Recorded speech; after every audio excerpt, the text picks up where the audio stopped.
Hello everyone and welcome back to my channel.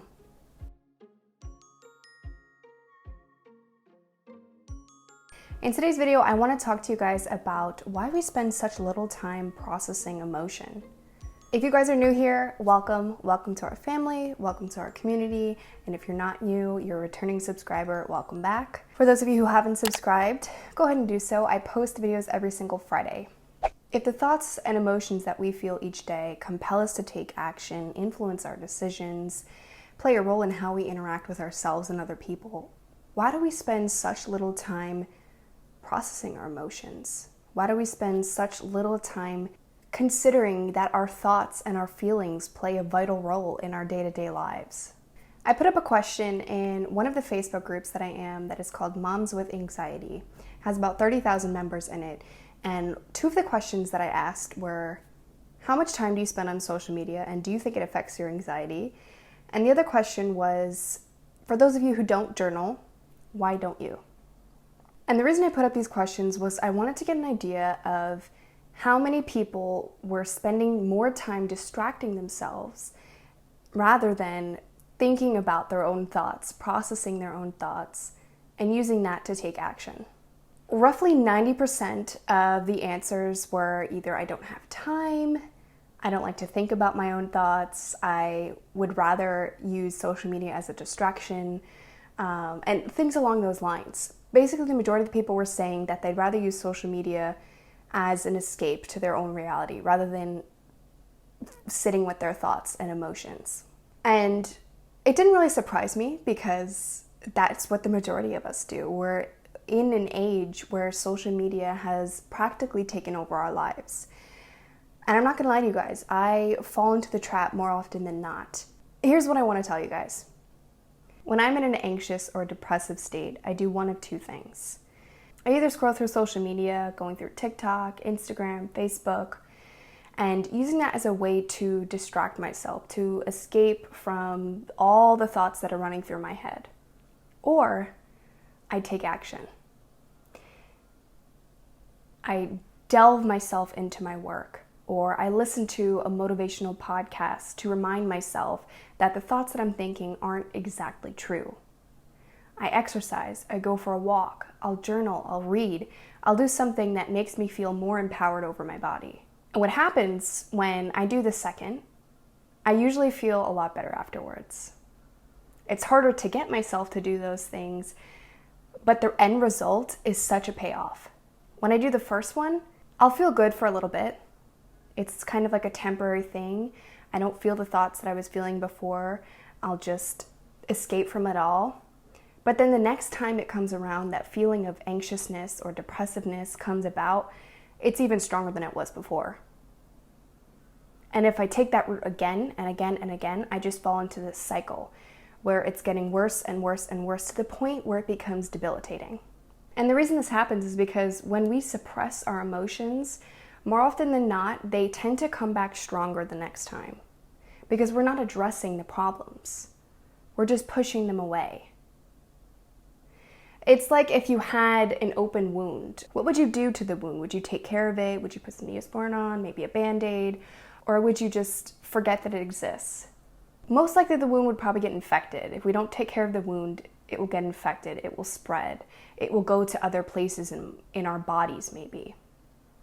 This is exactly what happens when we don't process our emotions, right? For me, sometimes these emotions, say if I'm upset or I'm angry at something small, and I don't address that anger, I don't ask myself why I'm angry or why this made me feel this way, I just push it under the rug. And then the next time something makes me angry, and even if it's the smallest thing, I will explode. Because it's not really that small thing that made me angry. Maybe it was something before or something prior to that. And that's why we become so reactive to situations, because we're not addressing how we're feeling in the moment. And it just gets worse and worse and worse over time. It'll start to show up in other ways and in other areas of our lives, with other people in our lives. Maybe we're mad at one person, but we take it out on our kids or we take it out on our spouse. You guys have probably dealt with this too. Please tell me that I'm not the only one here. But when we don't deal with those things, it confuses us. It confuses our bodies and our minds. Because what emotions do for us is they tell our bodies to take action. They help us thrive, they help us survive, and they help us avoid danger. So if we're not actively processing them, if we're not actively, using them to our advantage to take action, to help us make decisions, then we're essentially not helping ourselves survive and thrive and avoid danger. And I don't know about you guys, but this is definitely true for me. When I don't process my emotions fully and correctly, they tend to make me less interpersonal. So I tend to avoid people, avoid certain situations, especially because my anxiety is more so social anxiety. So the way I cope with it is detaching myself from other people and other situations where I might have to communicate with others. So the more I detach myself from it, the more I don't address these emotions and the thoughts that are running through my head, the worse I get at communicating with people. And the more I don't do it, the more I don't use it to my advantage to take action, the more anxious it makes me feel the next time. Because I'm not helping myself by processing those feelings. I'm just avoiding those feelings and hoping it'll go away. And this isn't just true for my social anxiety. I see it show up in so many other areas of my life. When I don't address the situation and I walk away from it, it just comes back worse. And then it's harder to fight. And it becomes harder when we're not fully aware of it. So when we don't realize we're just distracting ourselves, we become less connected to others and less connected to ourselves even. And sometimes we don't even see the signals. We don't realize it's happening, but other people can see it. For me, it led to a feeling of being isolated from other people, because that's how I dealt with my social anxiety. I isolated myself and I disconnected myself with people around me and my relationships. So maybe this is true for you, maybe it isn't. But here's what I want to leave you guys with. I want you guys to ask yourself if you're using your emotions to your advantage. Because that's what they should be. They should be helping you make decisions. They should be helping you push yourself every day. You should be using them to get further rather than allowing them to push you back. They're meant to help us survive and thrive. And yet, these days, they're doing everything but that.